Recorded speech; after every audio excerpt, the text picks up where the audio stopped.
ও সকাল সকাল মামা বাড়ি চলে আসছিল, তো আমি এসে দেখি বা বাড়িতেও তো খুব সুন্দর করে সাজিয়েছে।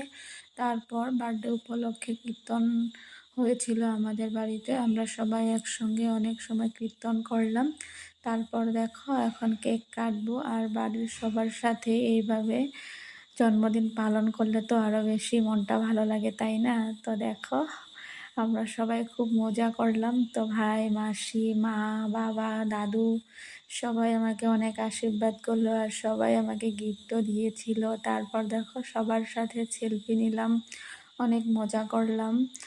আর রাত্রেবেলা তো খাওয়া দাওয়া ছিল, আর ভাইও এসেছিল, আমাদের মাসির ছেলে আর আমার ভাই, ওরা দুজনও চলে যাবে, তার জন্য খুব তাড়াতাড়ি করে আমরা সন্ধ্যার দিকেই এইভাবে আনন্দ ফুর্তি করলাম। আর এই তো আমার দিদা, মা, বাবা, ভাই, মাসি, মাসির ছেলে, মেয়ে সবাই খুব খুব মজা করলাম। আর মেনুতে ছিল ডাল, ভাজা, পনির, মাংস, পোলাও, আর আরও অনেক কিছু ছিল। সব কিছুর ক্লিপ নিতে পারি নাই, কারণ খুব তাড়াতাড়ি ছিল, ভাই ওরা খাওয়া দাওয়া করে চলে যাবে। তো ভাবতে পারিনি এইবার জন্মদিনটা এত এত মজা করব সবার সঙ্গে। তো তোমরা সবাই আমাকে আশীর্বাদ করো, আমি যাতে সব সময় সবার সাথে মিলে মিশে থাকতে পারি। ধন্যবাদ।